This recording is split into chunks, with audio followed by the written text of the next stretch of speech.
motora. Entonces, ¿qué es una unidad motora? Es muy sencillo, son todas las fibras musculares inervadas por una sola fibra nerviosa. Ahorita lo vamos a volver a repetir en la siguiente. Entonces, aquí viene un concepto que se llama sumación. Ustedes tal vez lo escucharon hablar de pronto en física o en bioquímica. Entonces, existe una área que se llama sumación de unidades motoras y sumación de frecuencia. Lo van a escuchar muchas veces también en neuro. Cuando hablan de unidades, sumación de unidades motoras, dice que les incremento en el número de unidades motoras que se contraen simultáneamente y el de frecuencia se incrementa en la velocidad de contracción de unidades. Entonces devolvámonos otra vez para que lo entendamos más fácil. ¿Qué es una unidad motora? Bendito sea Dios. Entonces, ¿dónde voy? Unidad motora son todas las fibras, ¿se acuerdan? Fibras es cada célula, ¿no? Fibras musculares inervadas por una sola fibra nerviosa. Voy a ponerles un ejemplo. Digamos que yo tengo un músculo X, y el músculo total tiene 10 fibras motoras, ¿vale? Tiene 10 fibras motoras, o sea, tiene 10 células. Es un ejemplo para que me entiendan, nada más. Eso no existe, pero es. Entonces, dice que todas las fibras musculares inervadas por una sola fibra nerviosa. Si yo tengo un músculo que tiene 10 fibras y al músculo le llegan 2 fibras nerviosas, una inerva 5 y la otra inerva 5, ¿cuántas unidades motoras tengo? 2. ¿Estamos de acuerdo? 2. Yo vuelvo a insistir. ¿Qué es una unidad motora? Son todas las fibras musculares inervadas por una sola fibra nerviosa. Si yo tengo un músculo que tiene 10 fibras y le llegan 2 fibras nerviosas y una inerva 5 y otra inerva 5, ¿cuántas unidades motoras tengo? 2, ¿sí se dan cuenta? ¿Listos? Ahora bien, es para que me entiendan. Ahora, ¿qué es sumación de unidades motoras? Es el incremento en el número de unidades motoras que se contraen simultáneamente. Entonces, si el músculo tiene 2 unidades, ese músculo tiene 2 unidades motoras, ¿cierto? Y llego yo y las contraigo las 2 unidades motoras al mismo tiempo, eso se llama sumación de unidades motoras, porque las sumé una y otra para que se contraiga todo el músculo. ¿Me hago entender? ¿Qué pasaría si solamente se contrajera o solamente se estimulara una sola unidad motora? ¿Se podría contraer todo el músculo? No, porque la mitad quedaría sin estimulación. ¿Sí me entiende la importancia de la sumación de unidades motoras? Entonces, cada vez que yo contraigo un músculo, hago sumación de unidades motoras. ¿Estamos de acuerdo? Es más, si yo voy a caminar, no es un solo músculo el que se contrae, son muchos y otros se relajan, ¿sí entienden? Entonces, ahí tiene que haber unas unidades motoras que deben estar sumadas y otras que no. ¿Me hago entender? Lo que le estoy diciendo a ustedes es que siempre tiene que haber sumación de unidades motoras para que ellas se contraigan simultáneamente. Si no, el músculo no se va a mover. ¿Entienden? Ahora, si un solo músculo tuviera una sola fibra nerviosa, ¿cuántas unidades motoras tendría ese músculo? ¿Cuántas? Una. Pero es que los músculos no son así. ¿Se me va a entender? A veces tienen varias unidades motoras y el músculo tiene que moverse todo en conjunto y a veces son varios músculos, entonces tenemos que sumar muchas unidades motoras. Ahora bien, si hablamos de frecuencias, es el incremento en la velocidad de contracción de unidades individuales. Entonces a veces yo le puedo mandar un estímulo a una fibra muscular, se lo mando, ¡pax! ¡pax! En la medida en que yo aumente el estímulo, aumente el número de veces que le mando el estímulo, a eso se llamará unidad de frecuencias. Me explico. Yo le digo a este músculo, contráigase, ¡pac! Entonces le voy a decir, contráigase cada 10 segundos, una vez cada 10 segundos. Entonces, se contrajo, contemos 10 segundos, se contrajo otra vez, se relajó. Ahora le digo, ahora contráigase cada 5 segundos. Entonces, se contrajo, se relajó, 1, 2, 3, 4, 5. Ahora le digo, contráigase cada segundo, se contrae. Ahora le digo, contráigase cada milisegundo, ¿cierto? Entonces va a llegar y le estimulo. Eso se llama sumación de frecuencias, que el número de frecuencias que le llega a una. ¿Eso qué importancia tiene? Tiene importancia cuando ya aparece esto que se llama tetanización, que es cuando un músculo estimulado con frecuencias crecientes alcanza una en la cual las contracciones sucesivas se fusionan. Ustedes se han oído hablar de una vaina que se llama tétanos y una vacuna que se llama la antitetánica, ¿cierto? Sí que se parece a esta palabra. Cuando un músculo se tetaniza, cuando yo le mando el estímulo, yo le digo, contráigase cada segundo, y se relaja, y se relaja. Y yo le digo, contráigase 10 veces en un segundo, entonces él comienza a hacer esto. Yo le digo, contráigase 1000 veces en un segundo, él se queda quieto, porque son tantos los estímulos que él prefiere quedarse contraído. ¿Cuál es el lío? Que se quedó contraído. Y ustedes dicen, ¿y qué? ¿sí? Y si es el diafragma y se queda contraído, el paciente entra en paro cardíaco, en paro respiratorio y se muere. Eso le pasa a los pacientes que tienen tétanos, que les da tétano. Se les paraliza los músculos respiratorios y ya no pueden respirar y se mueren en paro respiratorio. ¿Estamos de acuerdo? Es que es tetanización. Cuando un músculo lo estimulamos tantas veces que él prefiere quedarse así. Es estimulado con frecuencias crecientes, alcanza uno en las cuales las contracciones sucesivas se fusionan y ya queda contraído completamente. Y no es bueno para el músculo. ¿Estamos claros? Bien. Dos conceptos más. Tono y fatiga. Ayer no hablé de tono y fatiga. No alcancé a hablar de tono y fatiga. Entonces, ¿qué es tono? Es el grado de contracción residual. Pues los músculos en seres vivos, ¿cierto? Nunca están completamente relajados y nunca están completamente contraídos. Siempre tienen un grado residual de contracción y lo vamos a ver gráficamente. Cuando yo no camino con la mano así, yo camino con la mano así. Si ustedes se dan cuenta, no caminan con las manos así, ¿cierto? ¿Por qué? Porque esta mano tiene un grado de contracción y es fisiológico. Por eso cuando ustedes lo enyesan, no lo enyesan así, ¿cierto? Cuando se fractura la mano, lo enyesan así, ¿se ha visto? Que la mano siempre queda así, porque esta es la posición fisiológica de la mano, así. Mire que está ligeramente contraída y uno no se da cuenta. Ahora bien, ¿cómo uno puede saber que eso es cierto? Miren los recién nacidos. ¿Cómo son las manos de los recién nacidos? ¿Así? ¿Así? ¿O así? Así. Si nunca han visto un recién nacido, ellos tienen las manos así. Ahora bien, intente abrirle la mano a un recién nacido. ¿Lo puede hacer? Sí, lo logra. Pero él inmediatamente, ¿qué hace? Vuelve a ese puño, ¿cierto? La pregunta es ¿por qué lo hace? Lo hace por inmadurez cerebral. Entonces, entre más inmaduro el cerebro, más cerramos las manos. Porque no tenemos tono, porque este grado de contracción residual es muy fuerte. Entonces ellos tienen un tono muy fuerte, el cerebro no alcanza a relajarlo.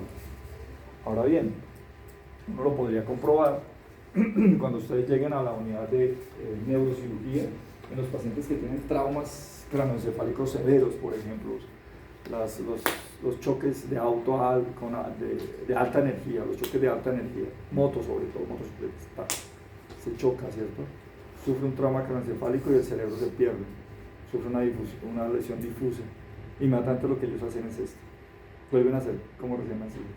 Cuando uno va pasando la revista con el neurocirujano y se da cuenta que un paciente está así, el pronóstico de ese paciente es pésimo, porque ese paciente seguramente ya tiene signos de descerebración, o sea que ese cerebro ya se perdió y que ahí no hay nada que hacer.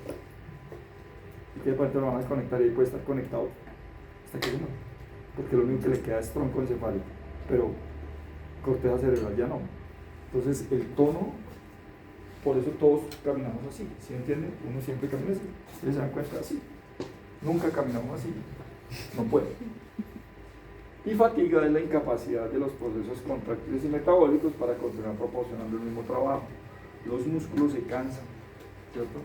Los músculos, como gastan energía, la energía se acaba, pero no solamente se acaba la energía, esa es la parte netamente metabólica, sino que también los procesos contractiles, como cuáles, como la secreción de neurotransmisores, también se acaban los neurotransmisores. Entonces, de alguna manera, yo no puedo trabajar infinitamente. Y por eso, cuando hacemos algún trabajo, cuando yo digo trabajo, no es trabajo de trabajar, sino, por ejemplo, hacer un deporte, llega un momento en que usted dice, ya no puedo más, porque los músculos se fatigan. Entonces, tenemos tono y fatiga, ¿vale? Esas eran las diapositivas que me faltaban, ¿cierto? ¿De allí? Voy a cambiarla. ¿Me ayudan? Yo no sé de quién es este equipo para mal. Pásame para músculo liso.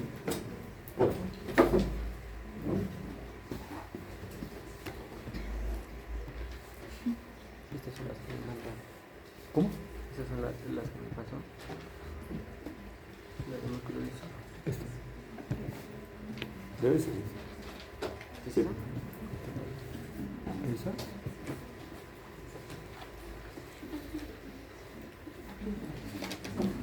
Vamos a, pero falta terminar de hablar un poquitico de la parte de la transmisión neuromuscular y hablemos un poquito de músculo liso, que ya es muy fácil, es supremamente fácil, ¿cierto? Entonces, esto es músculo liso mío, o sea, mi hijo mayor, pues ya no está así de chiquito, ya va a cumplir 30 años. y acaba de terminar su especialización, ¿no? Entonces ya es otro cuento, pero así era cuando tenía 5 años.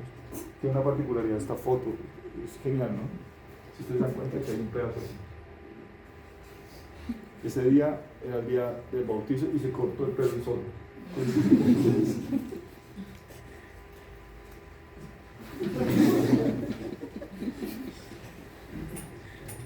Entonces no le gusta que yo muestre esta foto, yo me muero la risa cuando le cuento. Acá neuromuscular, ya hemos hablado. Fíjate que vamos a volver a hablar de lo mismo. Ya lo habíamos mostrado ayer, pero lo voy a volver a mostrar. Este es el músculo y este es el nervio. Miren cómo los nervios llegan al músculo y esta parte ya la conocen ustedes. Lo que hicimos fue cortar este pedacito y lo ampliamos acá, ¿cierto? Y entonces, ¿qué tenemos ahí? El nervio, ¿se acuerdan ayer las vesículas? Con los neurotransmisores. Y aquí está la acetilcolina que se riega acá. Este es el espacio sináptico. Y aquí están los receptores porque este es el músculo, ¿cierto? El que va a recibir, y entonces ya todos recordamos que el neurotransmisor lo que hace es que se pega a sus receptores, abre canales de sodio, manda el estímulo por los túbulos transversos, llega hasta las cisternas terminales, saca el calcio a través de esos canales que ustedes ya conocen. El calcio se pega a la troponina, quita la troponiosina, viene el golpe, ¿cierto? Activo, entre actina y miosina se produce la contracción. ¿Sí? Eso todo ya lo conocemos. No se queda eternamente, llega un momento en que se cansa, gastamos energía y después nos despegamos otra vez y relajamos el músculo. Ese es el resumen de la clase de ayer, que ustedes conocen bien. Si lo ponemos en contexto, entonces, esa transmisión, hay una transmisión neuromuscular. Lo que están viendo allá es que la médula, ahora vamos un poquito más arriba, la médula tiene una conexión con el músculo, ¿cierto? Para mandarle el estímulo. Entonces, fibras de músculo esquelético que están inervadas, ya lo dije ayer, pero lo voy a volver a repetir, por fibras mielénicas gruesas, a través de unas vainas que se llaman motoneuronas, ¿cierto? Tal vez ya están viendo con Armando están viendo ¿verdad? Entonces él les está hablando de las motoneuronas. Las motoneuronas no son las neuronas de los mototaxistas, no son las motoneuronas, son neuronas motoras. Pues, entonces en resumen, la transmisión neuromuscular necesita una fibra nerviosa y fibras musculares, ¿cierto? Ya lo hemos hablado varias veces, mírenlo allá otra vez, pero aquí viene una cosa. Entonces, otra vez, volvámoslo a ver. Este es el espacio presináptico, este es el sináptico, este es el postsináptico. Miren, ¿sí ven la acetilcolina cayendo? Y aquí está el receptor, ¿sí ven el receptor? Pero el receptor en realidad está aquí. Pero aquí ¿sí ven esta Y? Esta Y es una enzima que se llama acetilcolinesterasa. Acetilcolinesterasa. La acetilcolinesterasa es la que le dice, ya, gracias, ya no necesito más acetilcolina, ya me contraje y ya ahora necesito relajar el músculo. Entonces, la acetilcolinesterasa es una enzima que hidroliza la acetilcolina y la divide en acetil-CoA y colina, ¿cierto? Y eso se vuelve y se recupera. Esos son cuentos que ahorita no valen la pena. Y que ustedes lo vieron. Primero, cómo se divide aquí en acetato y colina la acetilcolina. ¿Sí entienden? ¿Qué importancia tiene eso? O sea, ¿por qué yo tengo que aprenderme eso? Porque hay pacientes que se intoxican con medicamentos que afectan la acetilcolinesterasa. Y por ejemplo, muchos pacientes se suicidan con ese tipo de medicamentos y paran todo el proceso de la acetilcolina. El problema es que la acetilcolina no solamente está en el músculo esquelético, sino que también está en el músculo cardíaco y también está en el bronquio. Eso ya lo vamos viendo después. Entonces, y hay patologías que están referidas a este receptor, ¿cierto? ¿Leyeron? ¿Qué había para leer? La miastenia grave. ¿Sí se dieron cuenta dónde está la afectación del paciente con miastenia grave? Ajá. Y la sintomatología del paciente. Entonces los pacientes hacen crisis de su enfermedad. Entonces el paciente llega y se quiere levantar y no puede, porque los músculos están completamente relajados, porque la acetilcolina no puede llegar, porque acuérdense que la afectación que hay en la miastenia gravis es del receptor de la acetilcolina que no se pega, por algunas afectaciones. Es una enfermedad autoinmune, no se sabe por qué se produce, pero se produce. Entonces no olviden la acetilcolinesterasa. Y ya hablemos de músculo liso, pero va a ser muy fácil, supremamente fácil. Lo primero es recordar esta imagen de histología, ¿se acuerdan? Histológicamente. Esa era la imagen que uno veía. Y este es el esquema. Porque a veces lo veía uno así por el corte, y porque a veces lo veía así por el corte. ¿Sí? Por eso es que, ¿se acuerdan que había, cuando vimos en histología, había una placa que decía longitudinal? Y la otra decía transversa, ¿se acuerdan? Era por el corte. Entonces uno a veces la veía así, y otra vez la veía así. Ahora bien, cuando hablamos de músculo liso, aquí la cosa se enreda un poquito, es porque no hay un solo tipo. Músculo esquelético es músculo esquelético y nada más. Músculo liso, hay dos tipos de músculo liso. Músculo liso multiunitario y músculo liso de unidad sencilla. Y uno dice, ¿y qué? ¿Cómo así? Esperen, me explico. Pues vamos despacio. Vamos uno por uno. El músculo liso multiunitario son fibras musculares lisas separadas, quiero que las vean acá, separadas, que trabajan en forma independiente. Híjole, ¿cómo? Ya lo vamos a ver. Muchas inervadas por una sola terminal nerviosa, son aisladas por delgadas membranas, aquí están aisladas unas de otras. Pero la pregunta sería, ¿dónde tengo ese tipo de músculo tan raro? Primero, el músculo liso multiunitario es neurogénico. ¿Qué quiere decir? Que acepta estímulos nerviosos. Importante. Dos, ¿dónde lo podemos encontrar? Por ejemplo, en el cristalino. El cristalino es una estructura que nos ayuda a la acomodación para poder ver de lejos o poder ver de cerca. Cuando veamos neurofisiología ya lo vamos a entender. En la pupila, para permitir más entrada de luz o menos entrada de luz. ¿Cierto? En uno que sí lo experimentamos más fácilmente, ¿se han dado cuenta cuando les da frío y los pelos se le paran? ¿Cierto? Los pelos no dicen, ay, vamos a pararnos todos para el sur, entonces todos se paran para el sur, o todos para el norte. No. ¿Se han visto que los pelos se le paran a uno así? ¡Cuácate! Hacen así. Cada quien arranca para donde se le da la gana. Porque tienen músculo liso multiunitario. O sea, cada fibra de esas, cada pelo tiene su propio músculo y él tira para el lado que se le dé la gana. Las arterias también. Ustedes dirán, entonces las arterias arrancan para un lado o para el otro. No, lo que pasa es que la disposición hace que se pueda mover hacia un solo lado. Ahora bien, ¿y el músculo liso de unidad sencilla cómo es? Entonces yo quiero que miren esta imagen, ojo con esta imagen, y me voy a devolver. Ahora compárenla con esta. ¿Sí ven esas que están separadas? En cambio, miren cómo están la unidad sencilla. Están muy unidas y tienen una disposición muy singular. Se contraen como una sola unidad. Cuando se contraen una, se contraen todas. Tienen membranas celulares unidas por brechas de unión. Aquí están los gap junction, ¿cierto? Y es típico del músculo visceral. Entonces, ¿dónde encontramos músculo liso de unidad sencilla? Por ejemplo, en intestino. Por ejemplo, en vejiga. Por ejemplo, las mujeres en útero. Por ejemplo, en uretra. ¿Sí? ¿Estamos de acuerdo? Allá encontramos. Eso es lo que se llaman vísceras. Por eso se le llama, porque el músculo también se llama músculo visceral. Es miógeno, ahorita veremos por qué es miógeno. Ahora bien, entonces, de manera general, si alguien nos pregunta, músculo liso, hay dos, unidad sencilla o multiunitario. ¿Cuál es el que más utilizamos nosotros? Pues el multiunitario, no, el de unidad sencilla, porque es el que está en el intestino, porque es el que está en la vejiga, porque es el que está en los ureteres, en las mujeres en el útero. Nosotros también los utilizamos, pero son más chiquitos. Vamos a hacer un cuadro comparativo entre el músculo liso y el músculo esquelético para que la cosa sea más sencilla. El músculo liso también tiene actina para contraerse, también tiene miosina, también utiliza calcio y también utiliza ATP. En esto se parecen los dos, porque los dos utilizan actina, miosina, calcio y ATP. ¿En qué no se parece?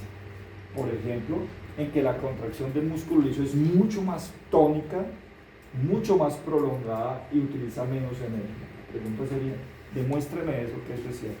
Se lo voy a demostrar con una sola cosa. El trabajo de parto.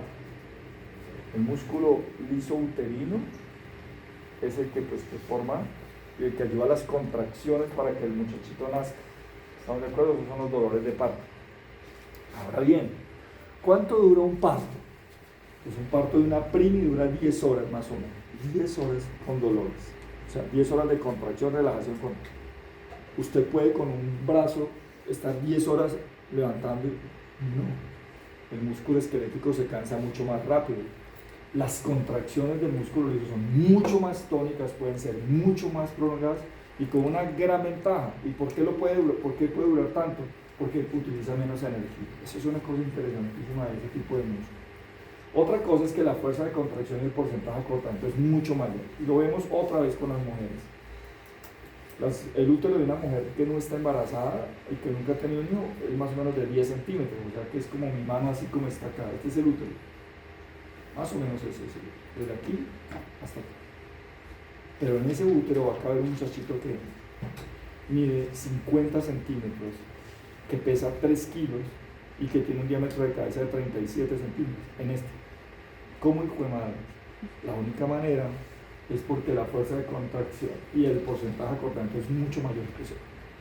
Se va estirando. Pero ¿sabe qué es lo más maravilloso del músculo liso? Que vuelve y se encorva. Después de que nace el niño, vuelve y queda el útero chiquito. Eso es por estas características que tiene. ¿Usted puede hacer eso con el músculo esquelético?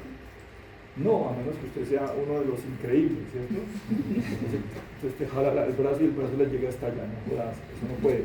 Así no sucede eso. Y otra de las grandes diferencias es que lo que inicia la contracción del músculo esquelético era la unión del calcio con la troponina. ¿Se acuerda cuando el calcio se unía con la troponina y quitaban la troponosina?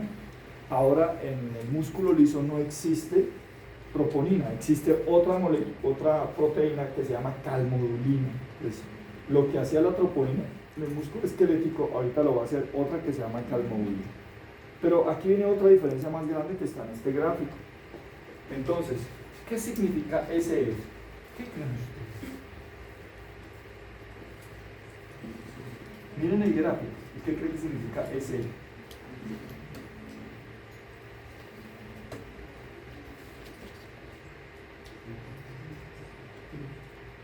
Yo les pregunto, ¿qué opinan ustedes de su inglés? ¿Ustedes no tienen la Biblia, pues? LEC, extracelular fluid.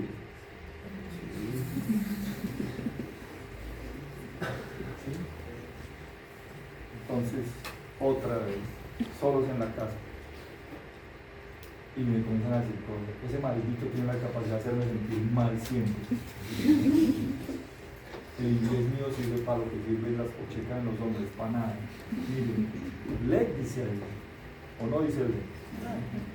Pero por el gráfico lo sacan. Miren el retículo sarcoplásmico donde está. Y miren que hay una barrera. Entonces, ¿qué características tiene? La gran diferencia entre el músculo liso y el músculo esquelético es que el músculo esquelético utilizaba calcio ¿de dónde? ¿Del LIC o del LEC? ¿De dónde? Del LIC, porque estaba en el retículo sarcoplásmico, estaba adentro. Ahora mire lo que sucede con el calcio que va a utilizar el músculo liso. Mírenlo donde viene. Del LEC entra por canales y va y busca, ¿se acuerda? Al retículo sarcoplásmico y le abre la puerta. Este calcio le abre para que salga el otro calcio. Y el resto ya ustedes se lo saben. El resto ya ustedes se lo saben. No utilizando troponina, sino utilizando calmodulina. Es una de las grandes diferencias que también existe entre la conversión de músculo liso y músculo esquelético, es que el músculo liso utiliza calcio tanto del LEC como calcio del LIC. El músculo esquelético solamente utiliza calcio del LIC. ¿Está claro? ¿Está claro? Entonces, si un paciente tiene una alteración que no le deja entrar calcio, no puede contraer el músculo liso. ¿Cierto? Por ejemplo, hay medicamentos que hacen esto, bloquean esto. Y se llaman vasodilatadores. ¿Y para qué sirven? Para bajar la presión arterial. ¿Cierto? Se llaman bloqueantes de canales de calcio. Bloquean este canal. No puede traer calcio. No puedo sacar esto. El músculo no se contrae, el músculo se relaja. Si se relajan los vasos, la presión arterial se disminuye y baja la presión arterial. Amlodipino, difedipino, larcidipino, todos esos medicamentos que terminan en pino son de este grupo de medicamentos que llamamos bloqueantes de canales de calcio. Muy bien, lo volvemos a ver. Entonces, ¿qué unión inicia la contracción de músculo liso? Calcio, calmodulina. ¿Cuál es la diferencia? que la que inicia la contracción del músculo esquelético es calcio troponina. ¿Sí? Esta es calcio calmodulina. Aquí lo vemos otra vez. Si ven el calcio entrando por acá y los neurotransmisores. ¿Funcionan neurotransmisores? Sí. Uy, pero es que aquí hay otra trampa más. Y es la que sigue acá.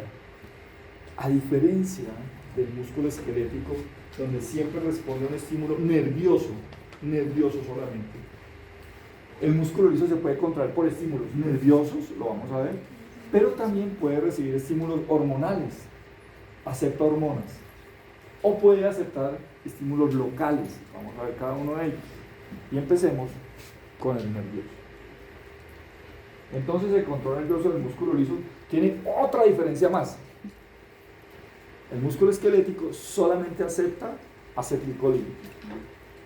El músculo liso acepta acetilcolina, pero también puede aceptar adrenalina. ¿En qué momento? Eso ya lo vamos a ir desarrollando un poco.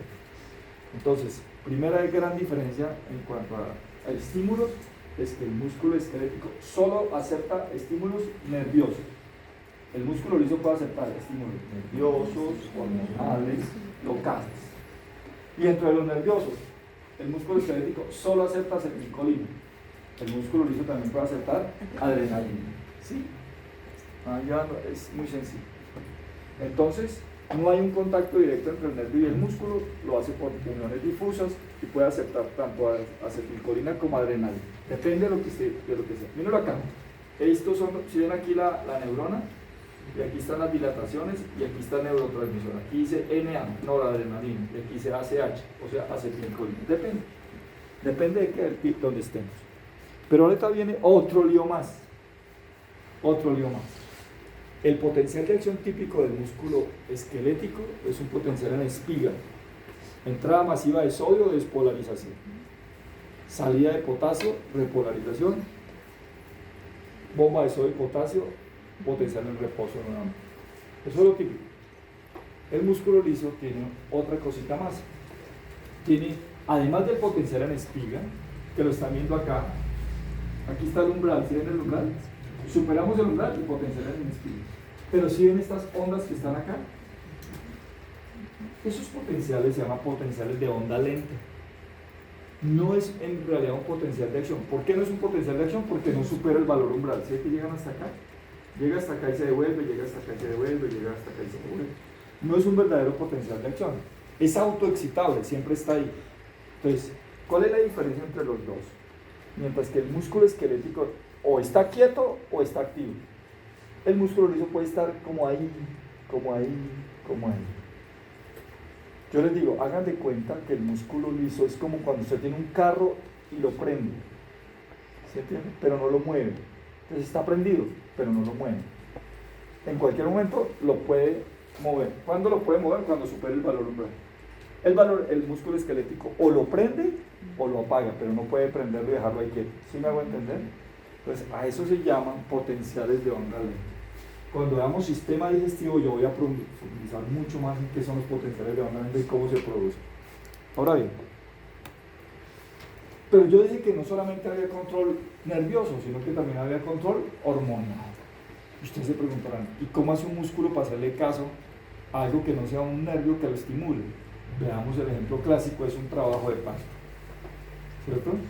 El músculo liso del útero no responde a estímulos nerviosos, no es un estímulo nervioso el que le manda. Entonces ya la mamá dice, uy, yo quiero que mi niño nazca el 28 de febrero. Voy a mandarle estímulos el 28 para que se contraigan. No. Es una hormona que se llama oxitocina, que ya la veremos acá. Entonces la oxitocina estimula el músculo y lo hace contraer y arranca el trabajo de parto.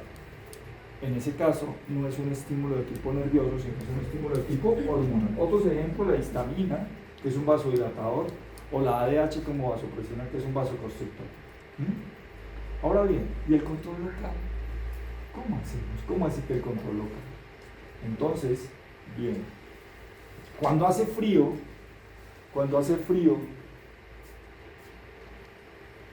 la nariz se le pone, esa pregunta recién día y me dijeron unas cosas, me contestan, a veces los chinos, yo no sé, yo pienso que vinieron de Plutón o son tan raros. Digamos que usted es un ser humano normal, que usted nació en la tierra, que usted no lo trajeron los alienígenas. ¿Entienden? Cuando hace frío, la nariz se le pone más morada o más roja. ¿Ven? Lo raros que son.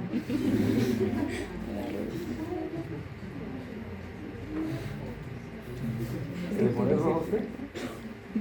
Cuando hace calor, entonces, ¿cómo se les pone los cachetes? ¿Ven? ¿Cómo se le va a poner igual con frío y con calor? Entonces, yo les aconsejo que vayan a la notaría y miren si ustedes verdaderamente existen. ¿Sí entienden? Ustedes los trajo un ovni. Los seres humanos normales, los que sí nacimos acá, entre más frío haga, más morado se le ponen a uno los labios, los dedos. No se me ponen rojos, y si me ponen rojos cuando está haciendo frío, arranco a correr para el hospital y digo, me estoy muriendo. Y la nariz también se me pone, ¿cierto? ¿Por qué se le ponen rojos los cachetes cuando hace más calor? ¿Cómo? ¿Por qué? Porque los vasos se dilatan y comienzan a botar calor, ¿cierto? A botar calor. ¿Ven mi dedo? ¿Sí ve cómo estaba? Ahora lo voy a... Ahora, ¿sí ve como poco a poco se va poniendo morado? Si lo dejo ahí, va a llegar hasta un momento en que se va a necrosar, porque no le va a llegar. Entonces eso se llama anoxia tisular. Si yo cortara el dedo en este momento, los vasos sanguíneos que están ahí, ¿ustedes cómo creen que estarían? ¿Dilatados o contraídos? Dilatados. Intentando salvar el dedo. La poquita sangre que todavía le está llegando, ellos dicen, abrámoslos. Pero no es lo importante es el mensaje. Entonces, respuestas locales como el frío, el calor, la anoxia, el exceso de CO2, el aumento de los hidrogeniones hacen o que algunas células de músculo liso se dilaten o se contraigan, dependiendo de lo que necesitemos. En resumen, lo que les quiero decir es que el músculo liso no solamente responde a estímulos nerviosos, sino que también responde a estímulos hormonales o a estímulos locales. ¿Cuáles estímulos locales? Como el calor, como el frío, como la falta de oxígeno. ¿Sí me hago entender? Y desde el punto de vista hormonal responde a hormonas como la oxitocina, como autacoides como la histamina o como la vasopresina. No siempre el músculo liso responde, o mejor dicho, no solamente el músculo liso responde a estímulos nerviosos, sino que también responde a otros estímulos. ¿Listos? Entonces hay una gran diferencia. ¿En qué se parece, resumen para terminar, en qué se parece el músculo liso al músculo esquelético? Entonces, se parecen en que los dos utilizan actina y miocina. Se parecen que los dos utilizan calcio, ¿cierto? Se parecen que los dos gastan ATP. Pero ¿en qué no se parecen? Primero, que ya no utilizamos troponina, utilizamos calmodulina. Ese ya es una gran diferencia. Dos, que el calcio no lo tenemos solamente intracelular, sino también necesitamos calcio extracelular. ¿Qué otra diferencia tenemos? Que no solamente aceptamos estímulos nerviosos, sino que también aceptamos estímulos hormonales y locales. ¿Vale? Preguntas, creo que eso es todo. Ya después vamos a ir desarrollando poco a poco el músculo liso. Preguntas, por favor. Question, please. Dime.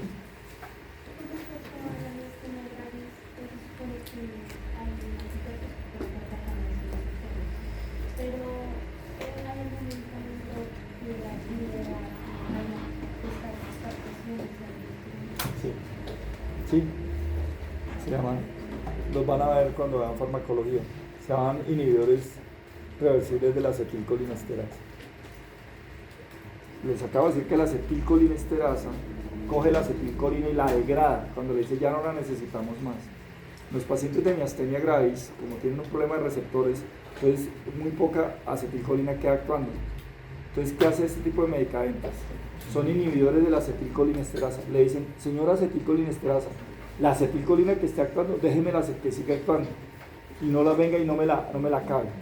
Para que el paciente pueda tener medianamente una vida normal con la contracción muscular. Lo van a ver en farmacología. Se llaman inhibidores reversibles de la acetilcolinesterasa como la piriostigmina, fisostigmina, neostigmina. Tienen nombres comerciales. ¿Cierto? Se llama mestinón, un medicamento se llama mestinón. Vienen en ampollas y vienen en tabletas para tomar. Sí.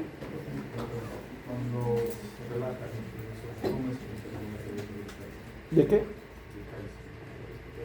Lo mismo, con bombas de calcio igual. Y una pregunta, ¿la hemoglobina promueve que sea menos efecto? Hace parte pero el proceso completo es el que hace que se gaste, que se ahorre un poquito más de energía. O sea, el hecho de que ya no son potencial de acción, que también puede ayudar. No, porque el potencial de acción también existe. Lo que pasa es que hay un doble potencial. Pero después ya se vuelve igualito que el otro. Es un potencial en espiga. Después de que supere el valor normal, es un potencial en espiga normal. ¿Cómo y correcto? Sí. La calcipoestrina y la proteína C también están en los colegios.